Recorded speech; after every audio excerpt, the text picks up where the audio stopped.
Assalamualaikum warahmatullahi wabarakatuh. Alhamdulillah, grup saya akan menceritakan atau menerangkan tentang tajuk yang diberikan kami, iaitu tajuk tugasan kisah Adam dan Hawa. Okey, pada pengenalan ini kita perlu tahu bahawa Adam ini merupakan nabi dan juga rasul yang mana diutuskan oleh Allah Subhanahu Wa Taala. Sebelum terjadinya manusia, Adam merupakan manusia pertama yang diciptakan oleh Allah SWT daripada tanah. Okey, kehidupan Nabi Adam dalam syurga dan kemudian diturunkan di dunia telah pun diceritakan secara umum di zaman sekolah ataupun di zaman ataupun di masjid-masjid, akan tetapi tidak ramai yang tahu secara terperinci dan secara mendalam kisah-kisahnya. Okey, kemudian kita akan masuk tentang bagaimana penciptaan Nabi Adam itu sendiri. Okey, baiklah, saya akan ceritakan tentang bagaimana Nabi Adam diciptakan. Okey, pada mulanya Allah SWT ingin menjadikan makhluk, sudah menjadikan satu makhluk yang boleh menjadi khalifah di atas muka bumi ini. Akan tetapi Nabi Adam yang diciptakan daripada tanah telah menjadi pilihan Allah SWT menjadi khalifah di bumi ini. Pada awalnya terdapat protes daripada malaikat dan juga jin. Kata, mengapa perlu diciptakan daripada tanah, sedangkan kami diciptakan daripada cahaya dan kami daripada api, lagi berkuasa. Tetapi dan tambahkan lagi bahawa kaum Nabi Adam ataupun kaum daripada yang diciptakan di tanah ini akan menjadikan satu kerosakan di dunia, akan bergaduh. Dengan firman Allah SWT ayat surah Al-Baqarah ayat 30 mengatakan bahawa Allah SWT tahu segala apa yang telah dilakukannya. Maka malaikat tidak berkata apa-apa selepas itu, mengikut saja sunnah Allah Taala. Maka apabila tercipta Nabi Adam, apabila ceritanya Nabi Adam telah lengkap daripada tulang-tulang dengan tanahnya, ditiupkan roh kepada Nabi Adam. Turunnya dari masuknya dari kepala, turun ke mata. Apabila turun ke mata, terus membuka mata Nabi Adam melihat syurga. Kemudian turunlah ke hidung Nabi Adam, terus bersih. Lalu kemudian turun ke mulut. Apabila setelah bersih mengatakan Alhamdulillah. Kemudian turunnya ke perut, terus merasa lapar, dan hingga akhirnya turunnya roh ke kaki. Maka lengkaplah. Maka dalam lengkapnya masuk roh, maka hiduplah seorang Nabi, iaitu Nabi Adam AS. Maka dengan itu setelah mana diceritakan, Allah SWT selalu menyuruh kepada malaikat juga jin sujud kepadanya. Akan tetapi sujud ni mengapa? Sujud ni sebagai satu tanda kemuliaan, bukan satu tanda untuk mengabdikan diri kepada Nabi Adam, tidak. Tapi akan satu tanda sebagai tanda kemuliaan. Akan tetapi yang sujud adalah para malaikat, yang bukan hanya adalah para iblis dan juga jin. Mengapa mereka ikat? Kerana mereka merasa aku diciptakan daripada api, mengapa aku perlu sujud kepada tanah? Maka dengan itu Allah SWT kata terus menghalau mereka daripada syurga. Dan jin pun berjanji, jin dan iblis berjanji bahawa akan merosakkan dan menggoda kaum Nabi Adam ataupun bangsa-bangsa Nabi Adam sehingga sekarang dan juga sampai ke hari kiamat, adalah untuk menyesatkan dan menggoda untuk berbuat dosa dari ke arah neraka. Wal'iyadzubillah. Sekian daripada saya. Okey, sekarang kita akan saya akan menceritakan tentang kejadian isteri Nabi Adam, iaitu ibu kepada kita semua, ketika di syurga. Okey, pada mulanya selepas kejadian Allah menciptakan Nabi Adam, Nabi Adam belajar ilmu daripada Allah. Lepas tu Allah minta semua makhluk sujud pada Nabi Adam. Lepas tu Nabi Adam pun hidup dekat syurga.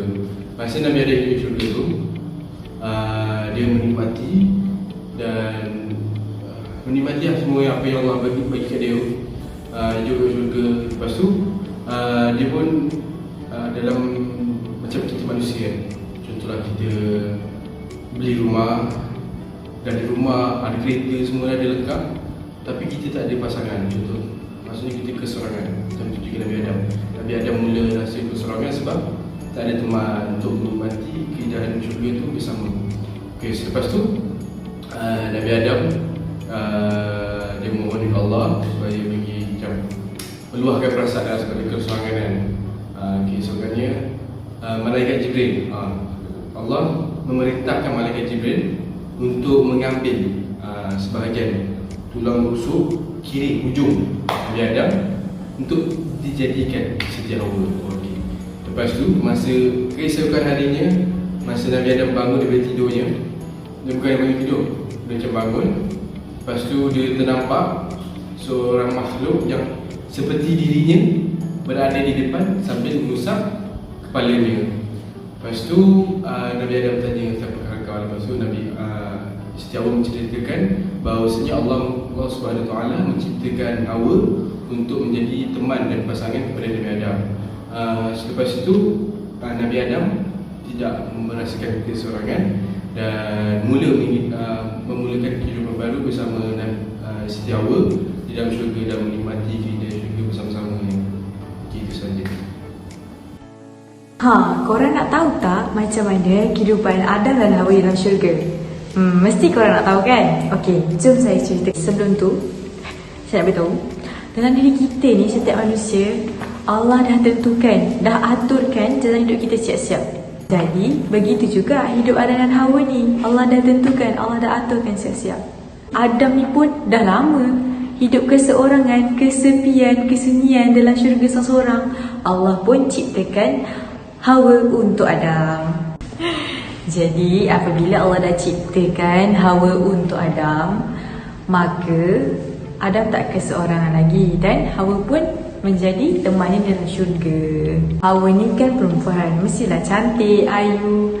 Lepas tu suara Hawa ni yang sangat merdu membuatkan Adam ni terpikat dan sampaikan Hawa ni selalu dirindu oleh Adam. Dan di antara Adam dan Hawa dalam syurga telah menimbulkan perasaan yang diceritakan oleh Allah, iaitu perasaan apa? Kasih sayang di antara mereka. Yang mana apa? Perasaan kasih sayang itu adalah fitrah sebagai seorang manusia. Kemudian bila dah timbul perasaan kasih sayang, membuatkan mereka ni saling bermesra antara mereka berdua. Nabi Adam pun sangat-sangatlah bersyukur terhadap kurniaan yang Allah berikan, iaitu penciptaan Hawa. Kewujudan Hawa di samping Adam melahirkan lagi sifat kemanusiaan yang mendalam antara orang berdua ni. Sebab apa? Dulu Adam ni hidup berseorangan, jadi dia tak dapat untuk mempelajari ataupun mengetahui sifat-sifat kemanusiaan. Jadi bila ada Hawa, dia pun belajar melalui Hawa. Macam itulah. Tapi takkanlah dia orang macam berkawan macam tu kan. Okey, jadi kemudian mesti ada orang berkahwin. Jangan ingat dalam syurga diorang ni tak berkahwin, mesti ada orang berkahwin. Kahwinan di antara Adam dan Hawa inilah satu ikatan yang menghalalkan hubungan antara Adam dan Hawa. Lantas hubungan ini ialah hubungan yang diridai oleh Allah SWT. Mesti kan ada tanya kan, diorang ni ada mahar ke tak? Mestilah ada. Apa mahalnya? Mahalnya ialah 10 kali selawat ke atas Nabiku, Nabi yang membawa kebangkitan terhadap pernyataan dari sifat-sifatku. Okey, selepas dia baca 10 kali selawat ke atas Nabi Muhammad, dia pun merasa lega sebab dia dah menyempurnakan kewajipan ke atas isteri dia. Lepas tu Allah berfirman, "Hai Adam, diambillah kamu dan isterimu ini dan makanlah makanannya yang lagi baik di mana saja kamu sukai." Jadi semua dah tahulah kan, Nabi Adam dan Hawa pun berkahwin juga, tapi di dalam syurga. Bismillahirrahmanirrahim. Kita sambung kisah Nabi Adam dan Siti Hawa. Macam yang kita tahu, Nabi Adam dengan Siti Hawa orang bebas lakukan apa saja dekat dalam syurga. Tapi ada satu perintah Allah yang dilarang untuk mereka buat. Apa perintah larangan tu? Perintah larangan tu adalah Allah perintah kat diorang supaya jangan makan ataupun mendekati buah khuldi. Dekat tak boleh, nak makan pun tak boleh. Macam tu. Okey, selepas Allah Subhanahu Wa Taala mengeluarkan larangan tersebut kepada Nabi Adam dengan Siti Hawa, Iblis pun apa lagi? Dia cepat-cepat masuk dalam syurga untuk menghasut Nabi Adam dengan isteri dia makan buah khuldi tersebut. Dia merayu dekat Nabi Adam dengan Siti Hawa makan buah tersebut. Walaupun Iblis tak berjaya nak goda Nabi Adam untuk makan buah khuldi itu, tapi dia pergi dekat isteri Nabi Adam iaitu Siti Hawa. Dia goda Siti Hawa untuk makan buah khuldi tersebut.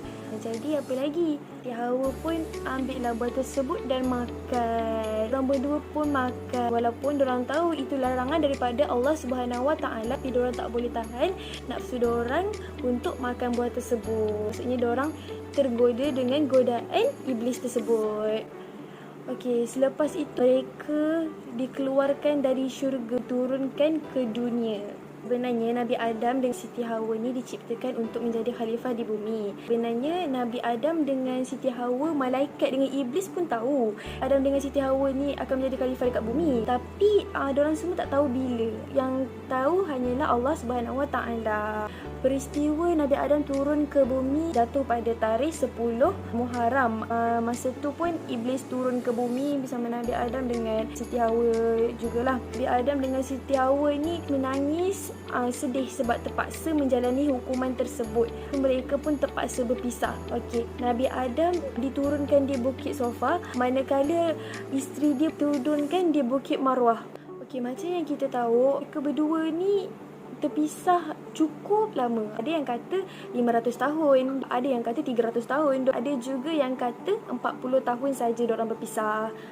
Setelah diorang saling mencari Nabi Adam cari Siti Hawa cari Nabi Adam, mereka saling mencari, akhirnya Allah Subhanahu Wa Taala memberi petunjuk kepada Nabi Adam atas bimbingan daripada malaikat Jibril. Akhirnya diorang bertemu juga di Jabal Rahmah. Jabal Rahmah tu dekat mana? Jabal Rahmah terletak di timur padang Arafah, sekitar 20 km dari pusat kota Mekah. Apa maksud Jabal? Ialah bukit ataupun gunung. Rahmah adalah kasih sayang. Dengan kata lain, Jabal Rahmah adalah gunung kasih sayang yang menjadi tempat pertemuan kembali antara Nabi Adam dengan Siti Hawa. Okey, nak cakap kat sini, pertemuan Nabi Adam dan Siti Hawa di padang Arafah boleh dikatakan sebuah cinta abadi, kisah pencarian kasih sayang yang berujung pada kebahagiaan. Manakala padang Arafah jadi saksi sejarah bagaimana Nabi Adam selama beratus tahunnya mencari isteri dia setelah diusir dari syurga. Baiklah, setelah dipertemukan kembali dengan isterinya Hawa di Jabal Rahmah, Adam membina keluarga, melahirkan 20 pasangan kembar putera dan puteri. Nama anak yang sering disebut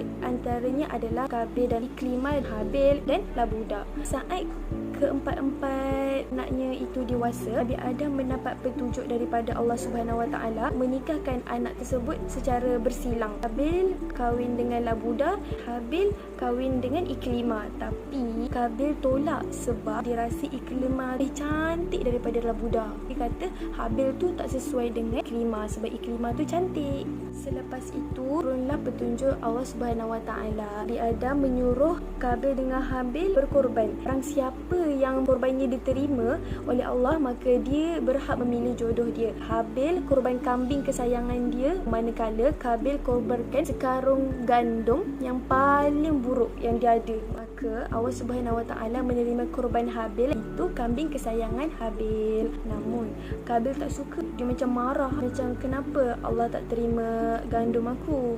Dia mempersoalkan kenapa, dan lalu dia bunuh adik dia sendiri iaitu Habil. Maka terjadilah peristiwa pembunuhan pertama yang terjadi di bumi itu. Kabil membunuh Habil. Dalam menempuh kehidupan kita yang penuh pancaroba ni, kita mestilah kuatkan perinduan kita dan tetapkan dalam diri kita ni, walau apa pun ujian dan dugaan, tujuan kita yang pertama ialah untuk mencari keredaan Allah. Manusia ni tidak lari daripada membuat kesilapan. Jadi kita tahu kita dah buat salah, kita menyesal, kita bertaubat dan kita kena bangkit. Sebab apa? Pintu taubat Allah ni tak pernah tertutup untuk hamba-hamba dia yang sentiasa mencari jalan yang benar. Kisah Nabi Adam dan Hawa yang diturunkan ke bumi ni bukanlah satu perkara yang kecil. Malah ianya adalah penetapan kodok dan kodok Allah. Ibrah yang kita dapat ambil daripada kisah penciptaan manusia pertama ini ialah keindahan dan betapa besarnya pengampunan Allah SWT kepada semua hamba-hambanya.